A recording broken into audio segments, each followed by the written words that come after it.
침례 요한을 통해서 다시 한번 깨달을 수 있도록 역사해 주시고 부족한 종의 입술을 사용하여 주시옵소서. 예수님의 이름으로 감사하며 기도 올리옵나이다. 아멘. 미국에 살다 보니까는 좀 썰렁한 유머지만은 이런 얘기가 미국에서 돌고 있더라고요. 한국 사람하고 미국 사람이 수영을 하다가 물에 빠졌어요. 누가 살았게요? 한국 사람이니까 한국 사람이 살았다고 생각을 하세요. 근데 잘못한 게 아니라 미국 사람은 이 help 도와달라고 help 이걸 미국식으로 발음했어요. help 그랬어요. 그러니까 숨을 쉴 수가 없어요. 한국 사람은 help 이랬다라는 거예요. 그래서 숨을 쉴 수가 있어가지고 한국 사람은 살았고 미국식으로 help 그랬다라는 거예요.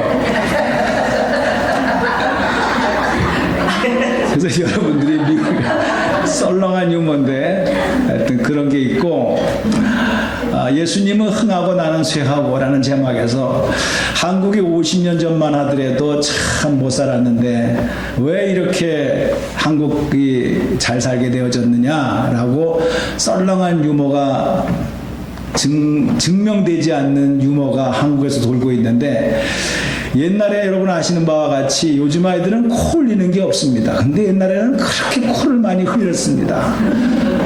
하여튼 질질 흘렸어요. 두 자국이 여기서부터 그냥 쫙쫙 났어요. 그래서 엄마가 하는 것 중에서 젖주는 거 말고 코 닦아주는 것이 일 중에 하나였어요. 그때 엄마가 하는 말이 그랬어요. 애들을 보고 코를 그냥 꽉 짜가지고 흥해라 흥. 그래서 못 살았지만은 그냥 코를 풀기 위해서 흥해라.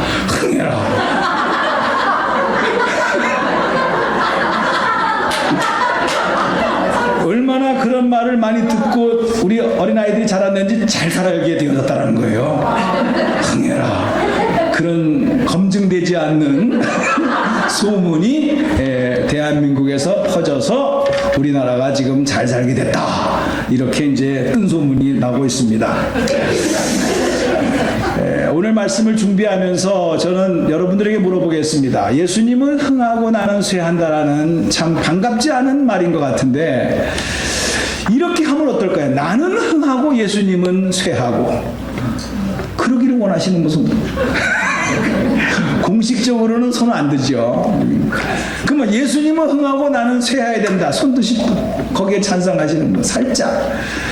그러면 이것도 저것도 아니고 이렇게 생각할 수가 있습니다. 예수님도 흥하고 나도 흥하고 손 들어야 되겠다. 이 속마음이 다 이제 그렇게 될 거라는 거예요. 근데 이제 마음은 그렇지만 성경은 그렇게 말하고 있질 않아요. 왜냐? 예수님 말씀에 재물과 하나님을 겸하여 섬길 수가 없다 그랬어요. 인간의 마음은 겸할 수가 없어요. 하나가 생기면 하나를 포기해야 되거든요. 그러니까 말은 예수님은 흥해야 되고 나는 쇠하지는 않고 그냥 평균. 이 정도면 괜찮은데 예수님은 흥해야 되고 나는 쇠해야 된다. 이게 침례 요한이 한 말인데 과연 저 말을 우리가 어떻게 받아들일 수 있을까라는 고민을 하면서 오늘 예수님이 오시기 전 6개월 전 먼저 태어난 침례 요한에 대해서 잠깐 말씀을 나누고자 합니다. 우선 침례 요한은 태어날 때부터 대단한 사람이었어요. 아버지가 뼈대 있는 집안이었어요. 아버지가 사가랴라고요. 제사장이었어요. 거기에다가 대제사장으로 뽑혀가지고 그 한 해 동안 하나님 성전에 들어가서 제사를 드릴 수 있는 대제사장에 뽑히게 된 사람입니다. 그리고 그의 어머니는 엘리사벳이었어요. 근데 이 가정에 문제가 있었는데 자식을 낳을 수가 없었어요. 한동안 자식이 없어가지고 고민하는 가운데에서 천사가 나타나가지고 사가랴야 놀라지 말라. 하나님이 너의 기도를 들었고 너가 아들을 낳을 것인데 그 아들의 이름을 요한이라고 해라. 세상에 하나님께서 이름까지 줘줬어요. 그게 침례 요한이에요. 대단한 사람입니다. 그런 사람이 태어나자마자 예언까지 받았습니다. 그가 주님 앞에서 많은 사람들에게 큰 기쁨의 메시지를 전할 것이고 그 아이는 범상한 아이가 돼가지고 어렸을 때부터 절대로 뭐 포도주라든가 독한 술을 입에도 대지 않을 것이고 머리도 깎지 않을 것이고 그 다음에 그 아이는 태어날 후가 아니라 뱃속에 있을 때부터 성령의 충만함을 받을 것이고 많은 사람들이 그로 말미암아 하나님께로 돌아오게 될 것이고 엘리야의 성령의 능력과 그리고 심령을 가지고 백성들에게 귀한 말씀을 선포하는 것이다 라고 누가복음 1장에 나오는 내용을 통해서 이미 다 예언을 받고 태어난 사람이에요. 아니나 다를까 그 아버지와 어머니가 침례 요한이 자라나는 것을 보고 뭔가 이 아이에는 다르게 자랄 것 같다라는 기대감을 가지고 했는데 아니나 다를까 집을 나가더니만 광야에서 털 가죽 옷을 입고서는 그러면서 세상 사람들과 뭔가 다른 생활을 하고 있다가 때가 차례 광야에서 회개하라 천국이 가까이 왔다 라고 하면서 그 강력한 메시지를 백성들에게 전하면서 이 독사의 자식들아 그러면서 잘못된 신앙생활을 하고 있는 당시에 종교 지도자들을 향하여 담대하게 선포를 하고 요단강에서 수많은 사람들이 몰릴 적에 그 사람들에게 침례를 주는 그런 활동을 했던 사람이었어요. 자, 그 소문이 이제 전국에 다 퍼지게 됩니다. 아니나 다를까 예루살렘에 있는 당시의 종교 지도자들, 대제사장들, 제사장들, 서기관들, 바리새인들, 사두개인들이 도대체 저 사람이 누구냐라는 거예요. 물론 그 사람들이 압니다. 대제사장의 사가랴의 아들로서 활동을 했지만은 30년이 흘렀어요. 왜? 사가랴의 제사장 할 때의 꿈에 나타나셔가지고 네가 아들을 볼 것이고 그의 이름을 요한이라고 해라. 그리고 30년이 지났거든요. 세월이. 그러니까 하여튼 출신은 알지만은 기억이 희미해져가는 상황 속에 있을 때에 종교 지도자들이 와가지고 네가 누구냐? 너 엘리야냐? 네가 메시아냐? 네가 선지자냐? 라고 하면서 계속 물어봅니다. 이게 이제 요한복음 1장에서 펼치자마자 지금 요한복음 3장에 저 말씀이 나오는데 1장에서부터 계속해서 그렇게 내용이 나와요. 그런데 우리가 깨달아야 될 것이 있어요. 나는 한 인간적인 차원 속에서의 침례 요한을 한번 여러분들에게 다시 한번 조명해 보고 싶어요. 뭐냐 하게 되면은 인간 요한이라고 하는 사람이 인기가 대단했습니다. 영향력도 참 좋았습니다. 출신 성분도 대제사장 아들의 핏줄을 가지고 태어났습니다. 그리고 그의 메시지는 파워가 있어가지고 수많은 사람들이 침례 요한을 따랐어요. 많은 사람들이 따랐다고 그랬어요. 그러면 한 인간이라고 한다면은 어떻겠어요? 이야, 이때를 이용해가지고 나에게도 약한 모습이 있지만은 그 약한 모습을 실제로 보여줄 사람이 누가 있겠어요? 이 세력을 이용해가지고 뭔가 나도 한번 인기몰이를 해봐야지. 이게 인간의 생각이었거든요. 그런데 수많은 사람들이 따라오고 인기가 있었고 메시지에 대한 파워도 있었고 또 자기만이 아니라 수많은 사람이 따라오는 그 군중 심리는 지금이나 그때나 똑같아요. 뭔가 사람은 특별한 사람을 원하는 거예요. 능력 있는 사람을 원하는 거예요. 저 사람을 붙잡으면은 나의 미래가 펼쳐질 수 있을 것이다. 뭔가 있기는 있어. 라고 생각하는 사람을 따르게끔 되어져 있어요. 그러니까 수많은 사람들이 삶의 현장을 떠나서 침례 요한이 있는 곳에 모여들면서 그의 메시지를 듣고 그리고 침례 요한 하면서 수많은 사람들이 그 요한을 따랐다. 이렇게 성경은 말씀하고 있어요. 근데 장 본인은 어떠냐는 거예요. 장 본인은 당신이 누구요? 엘리야 맞소? 아니다. 당신은 누구요? 우리가 그렇게 기다리는 메시아가 맞소? 아니다. 말하는 거예요. 선지자요? 아니다. 나는 엘리야도 아니고 선지자도 아니고 나는 빛도 아니다.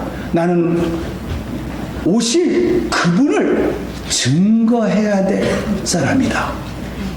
세상에. 여러분, 이게 성경에 나오니까 쉽게 들리지만은 이게 쉬운 겁니까? 저는 그냥 여러분 이해하고 들으세요. 교회에 예를 들어서 목사가 있고 부목사가 있고 여러 가지 또 직분자들이 있는데 부목사가 인기가 더 좋은 거예요. 말씀도 잘 증거하지요. 치유의 은사도 있어가지고 참 그냥 안수만 하면 다 낫는 거예요. 그런 능력의 부목사님이 훨씬 더 센 거예요.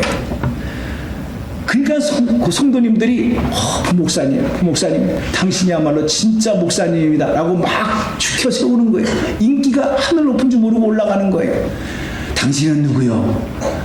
이렇게 말할 때 나는 담임 목사의 자격이 없는 사람입니다. 나는 오직 이 교회의 머리가 되신 예수 그리스도를 증거하기 위하여 나는 빛도 아니고 빛을 증거하기 위하여 온 사람이지 나에게 그런 말 하지 마십시오. 나를 시험에 들지 말게 하옵시오.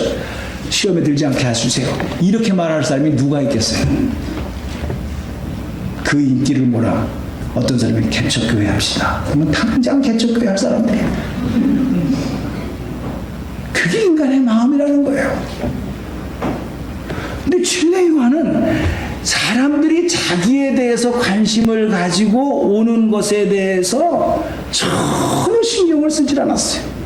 오실 예수 그리스도를 증거하는 일이 내가 해야 될 일이지 내가 그 영광을 받아서 내가 누려야 될 사람은 아니다 라는 모습으로 침례 요한은 자기가 이 땅에 온 목적을 확실하게 알고 있었어요. 사랑하는 성도님들, 저를 포함해서 왜 교회가 문제가 생기느냐라고 본다고 한다면은 인기가 있고 능력이 있으면 큰 교회를 이룹니다.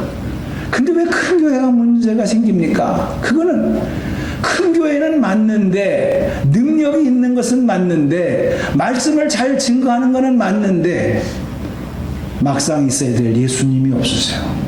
죄송한 얘기입니다만 보이는 담임 목사님, 보이는 인간의 얼굴이 나타나지면서 거기에 인기몰이를 하고 그 인기를 이용해서 자기를 더 좋은 이미지로 만들려는 노력만 있는 것뿐이에요.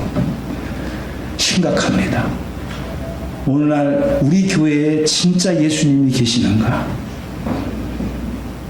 예수님만을 바라보고 당신은 교회에 올 수 있는가? 누구누구 때문에 오고 누구누구 때문에 안 오고 이게 아니라 진짜 나를 위하여 오신 예수님 위하여 내가 올 수 있는가?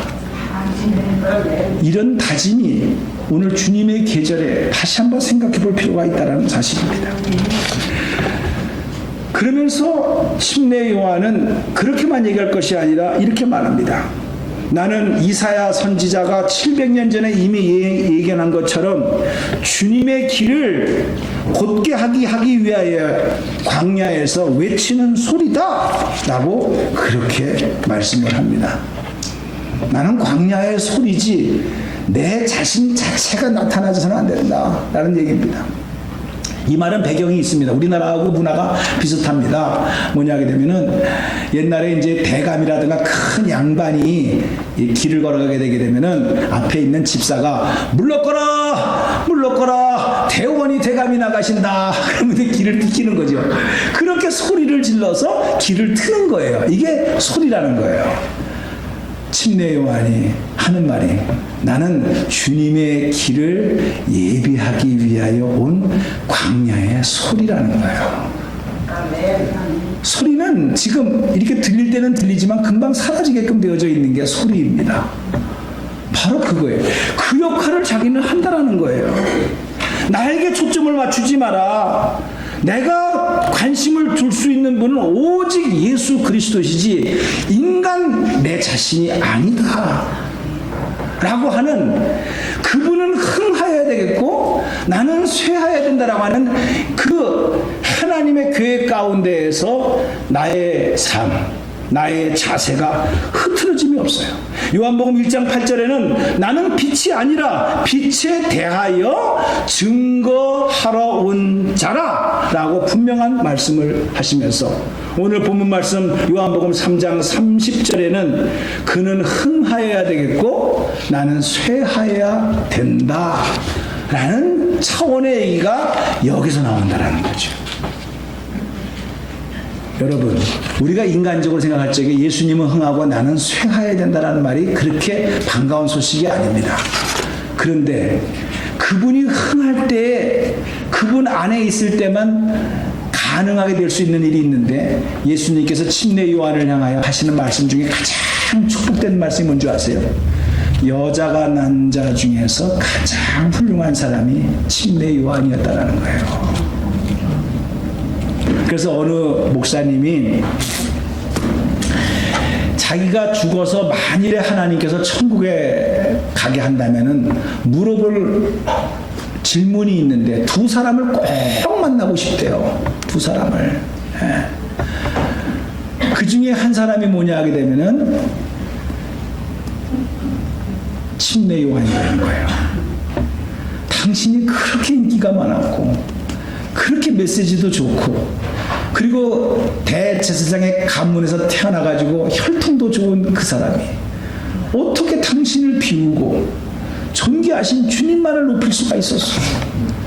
이 세상에서 내가 살면서 수많은 사람들이 조그만 인기만 있어도 그 인기를 과장을 해가지고 더 큰 인기를 얻으려고 노력하는 것만 봤지, 그렇게 높아 있는 인기를 오히려 눌러서 오실 주님을 이름을 높일 수 있는 그런 사역은 난 보지를 못했는데 당신은 어떤 영성을 가졌길래 그렇게 살아갈 수가 있었어? 라고 물어보고 싶다라는 거예요. 두 번째 사람은 사도 바울이라는 거예요. 당신은 가만히만 있어도 정말 온 세상의 부귀영화를 다 누릴 수 있는 학벌이 있지요. 가문 좋지요. 많이 배웠지요. 율법으로는 흠이 없는 자였지요. 잘 살 수 있는데 그걸 다 버리고 어떻게 당신은 예수님만을 따르고 죽기까지 순교하면서까지 할 수가 있었어? 이렇게 물어보고 싶다라는 거예요. 왜 그런 말이 나왔을까요? 우리가 이 세상에서 살면서 인기, 지식, 학벌, 이 모든 것들은 다 필요한 것인데 뭐를 위해서? 자기 이미지를 위해서 필요한 거였어요. 저도 목사지만은 진짜 우리가 조심해야 될 것은 박사학위예요. 박사학위를 다 받으려고, 자기 이미지 관리를 하려고. 또 성도들은 또 박사라면 또 그걸 좋아하니까 우리 목사님은 박사야. 박사는 뭔지 아십니까? 밖에 나가서 죽는 게 박사예요.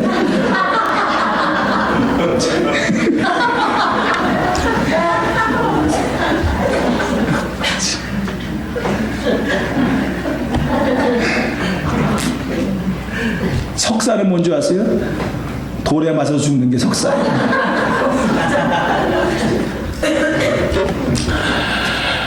하여튼요, 그래서 자기의 진짜 속사람의 예수가 있어야 되는데 우리는 학위를 가지고 자기를 포장하고 교회 사이즈를 가지고 자기를 포장함으로써 능력 있는 목사로 드러내려고 하는 그런 마음이 있다라는 거예요, 인간이.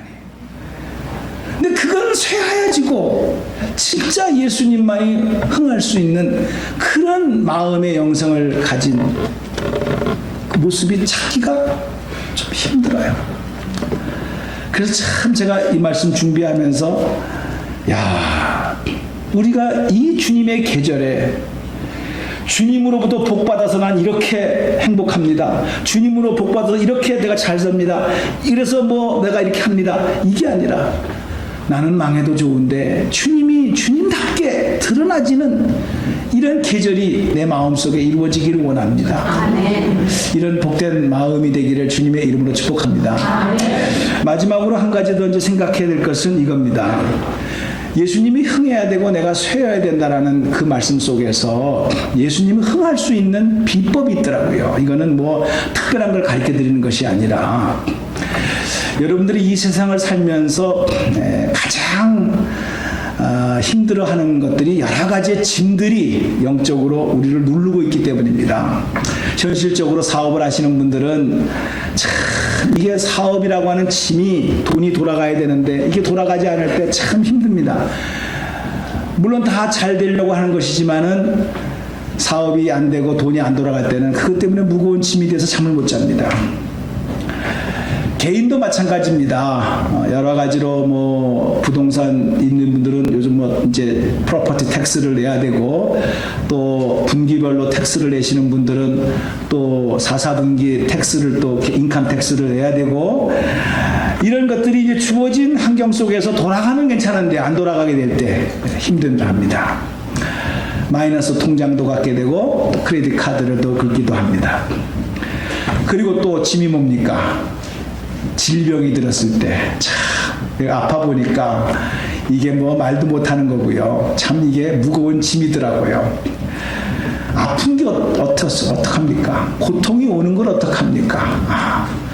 그러니까 크든 작든 큰 병이든 작은 병이든 하여튼 아프다 그러면은 참 그것이 짐이 될 수가 있습니다.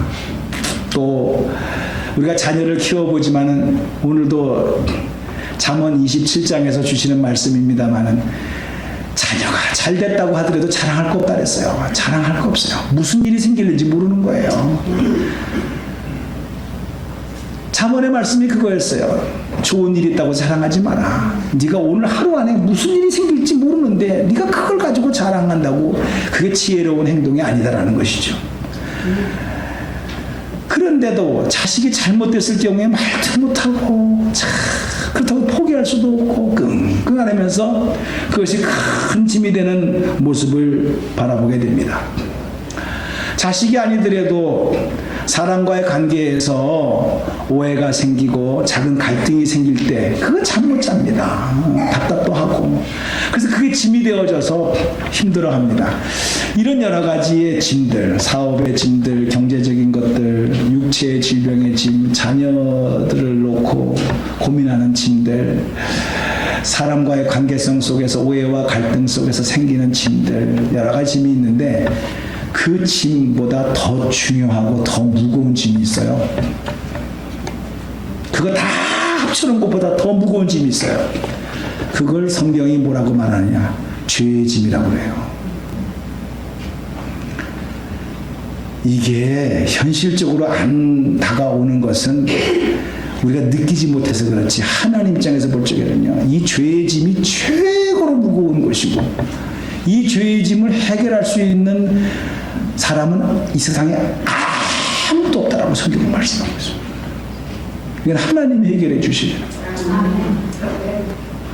이야, 여러분 이걸 하십니까?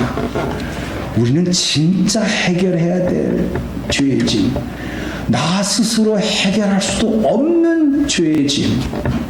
그렇기 때문에 오히려 포기하고 살기 때문에 무감각하게 살아갈 수가 있지만 진짜 이 죄의 짐의 문제가 해결되지 않으면 여러분은요 소망도 없어요.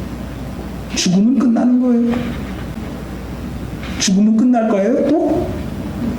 어디로 가요? 말하지 마세요.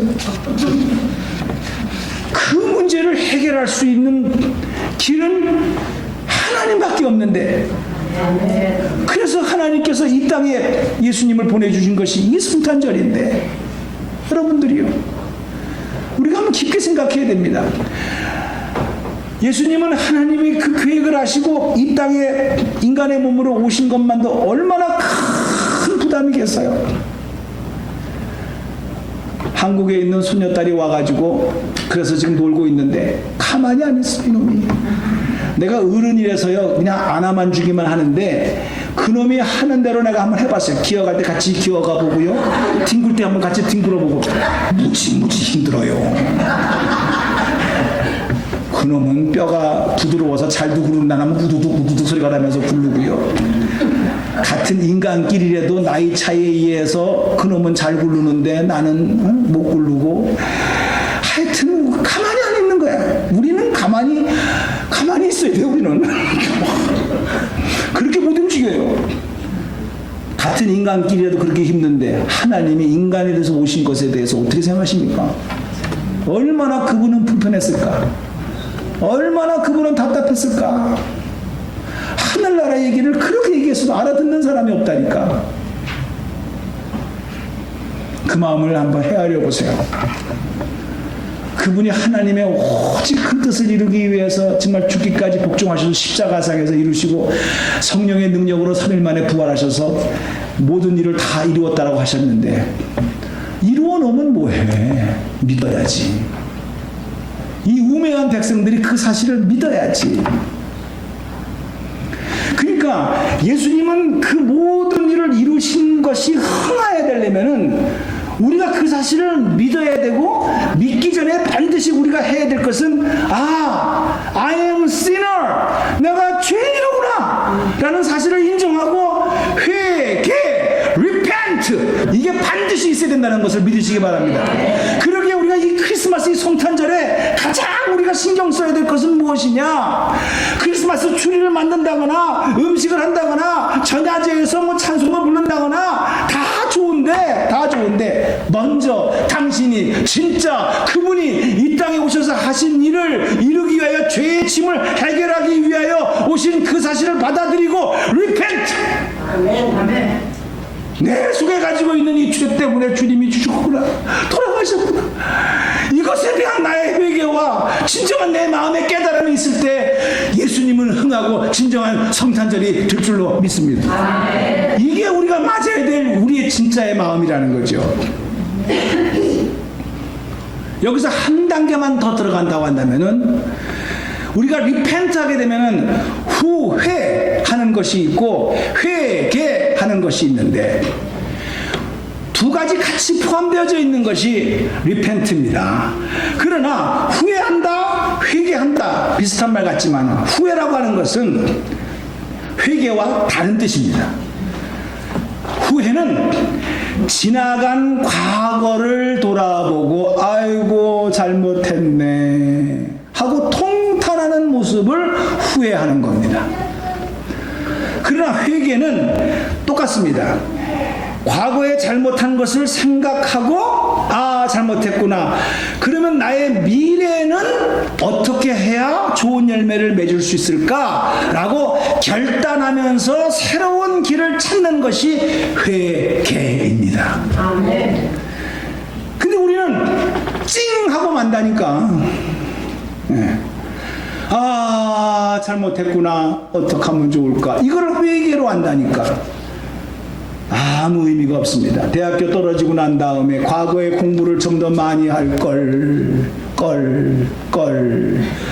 그 지옥에 가는 사람들은 다 걸 출신이잖아요. 그때 잘 믿을 걸, 그때 잘 했을 걸, 그러다가 다 지옥 간다는 거 아니에요? 걸 출신들이 되지 않기를 바랍니다. 미래를 바라보고 새로운 길을 가기 위해 결단하는 것, 이게 진정한 회개라는 말입니다. 여러분, 오늘 우리가 성탄절을 준비하면서 침례 요한이 주의 길을 예비하러 나왔다, 나는 광야의 소리다, 그는 흥하여야 되겠고 나는 쇠해도 좋다 라고 하는 이 고백이 오늘 2015년 성탄절에 준비하는 여러분의 마음속에 새겨지기를 주님의 이름으로 축복합니다. 두 번째로 여러분들이 반드시 기억해야 될 것은, 성탄절은 예수님이 태어났다는 그 자체가 중요한 게 아니라 우리의 가장 무거운 짐을 해결하기 위해 이 땅에 오신 분이 예수님이시니까 그분의 뜻을 따라서 우리의 무거운 짐을 해결하기 위해서는 제일 먼저 믿기 이전에 먼저 해야 될 것은 repent, 회개하는 겁니다. 그 속에서 너희 죄가 아무리 주홍같이 붉을지라도 회개하면 흰눈같이 되리라, 양털같이 되리라. 이 주님이 여러분의 마음속에 되새겨지는 복된 계절이 되기를 주님의 이름으로 축복합니다. 기도하겠습니다. 자비로우시고